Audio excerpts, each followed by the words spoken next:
Good morning, ladies and gentlemen. Welcome to our final workout week before the last assessment of the year. So we've got 3 workouts this week, as usual. The first 2 workouts should be a little bit more challenging, just like the last few weeks have been. And the final workout, we're looking at really taking it easy, which I'll discuss in my email to you. But today's workout is a review of all the different exercises that we have done this season. So nothing should look new to you, but I'll go through each of them as a quick reminder. So the first one on there is our stationary lunge tap left. So left leg is in front, right leg out behind.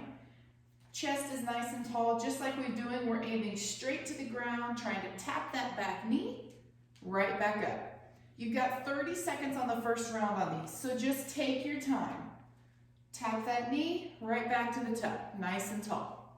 Then we're gonna go to a power pike to flat. So similar to the push-ups to flat that we did in assessment, but we're gonna include pike with each one. So plank position, we'll push back to our pike, back to plank, lower to the ground, right back up.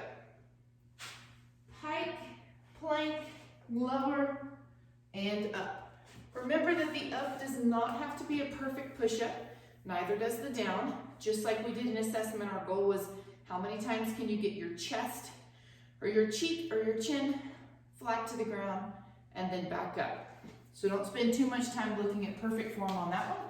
We'll slow you down. All right, and then you're gonna go into stationary lunge, tap, right leg in front. Then we're gonna go to a new one that we added last week, which was simply our slow motion bicep curl and overhead press. So chest is nice and tall, elbows are right by your side. We've got a slow lift, 2 to 3 seconds, and then a slow press to the top with nothing moving but those arms. Slow up, slow down. It'd be even better if you made your down slower than your up. But really take your time on that one. Remember, nothing moves except those arms. If it gets to a point where you feel like you have to add a little bit of pop from the low body to help get those dumbbells up, then I'd rather you switch to one arm at a time. That'll help a little bit, but I'd much rather you keep it all in the upper body and try to keep the low body out of it. All right, so next we have our tuck-ins to alternating V-ups. We did these last season, maybe the beginning of this season, but you've all done this one before. It's just our combination of one tuck-in from flat, one tuck-in, and then one alternating V-up on each side. And then back to tuck-in, V-up. All right, just a combo move. So then we're gonna go into a quick round. 3 minutes is the time that you're working with. You only have 2 exercises, push-ups to flat and sprawls. You're gonna start with 3 of each. So on our push-ups, unless you told me, which was only a couple of you guys, that you did push-ups from your knees on that assessment workout, almost everybody was from your feet. So that's what I want you to do today. 3 of your best push-ups from your feet, and then 3 sprawls. So we're just gonna take from the feet, 1, 2, 3, and then hop the feet right in and go right into those sprawls. When you finish your third, you're already gonna be down, right into that next set, and it'll be 4 reps.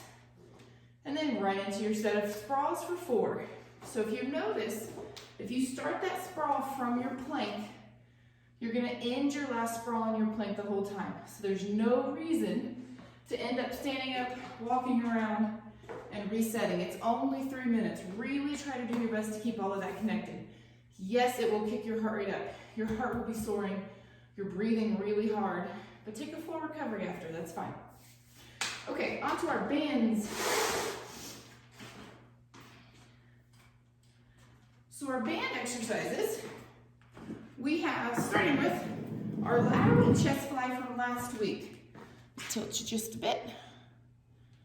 Do. So remember the setup on our lateral fly.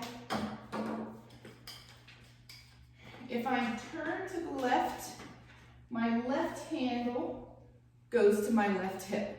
So the outside arm handle to hip.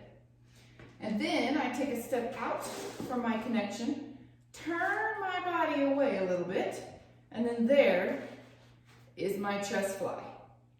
So the farther you turn away and the farther you step away, the more challenging this will be. You definitely don't want to start with slack. If you're starting with slack, that fly is going to be super easy. So give yourself a challenge of walk away, turn the body, then fly from there. All right? Then before you switch sides, we're going to go handles together and take just our wood chop. So exercise number 1, it's only in the arm moving. Exercise number 2, the entire rib cage is moving. But what's not moving on any of them? Hips down. So exercise number 1, arm. Number 2, rib cage. Middle doesn't move at all. Then you'll switch sides. Turn to my right, right hand to my hip, step away, turn my body, chest fly on my left side. And then we have wood chop. Then we come back to the middle. So we've done both sides on those now. We have our T reverse fly. Remember, this one is just our big T. So we're facing shoulder blades down and back, and just that big T, squeezing between the shoulder blades, opening the chest, really feeling that work between the shoulder blades and the back of the shoulders. So last band exercise is going to be our overhead tricep extension. So this one, remember, we're facing away. Step away just a little bit. You can either keep a base with your feet just separated by about hip width, or you can take a foot in front. The farther away you walk, the more likely you're going to want a foot in front. It's going to really help you fight the balance a little bit more as your intensity gets tougher. But go with whichever one feels good to you. Arms are out in front. Remember, your arms cover your ears at all times, so my ears never go uncovered. Bending at the elbows, hands go back, ears still covered, press them out in front. Hands go back, press out in front. Keep the wrist as straight as you can so it's not cocking back or rolling forward. Nice steady wrist, squeeze, release, squeeze, release. You should be able to see the bottom of your tricep the entire time in your peripheral vision. If you lose sight of that, most likely it's because you're letting your shoulders open backwards and then you're letting your shoulders pull forward. So your work is coming through your lats and not through those triceps. We want to isolate the triceps on that one. So really stay stabilized between your elbows and your shoulders and just let the open and close happen at that elbow joint. All right, guys, I hope you have a great workout. I look forward to seeing you in the next workout.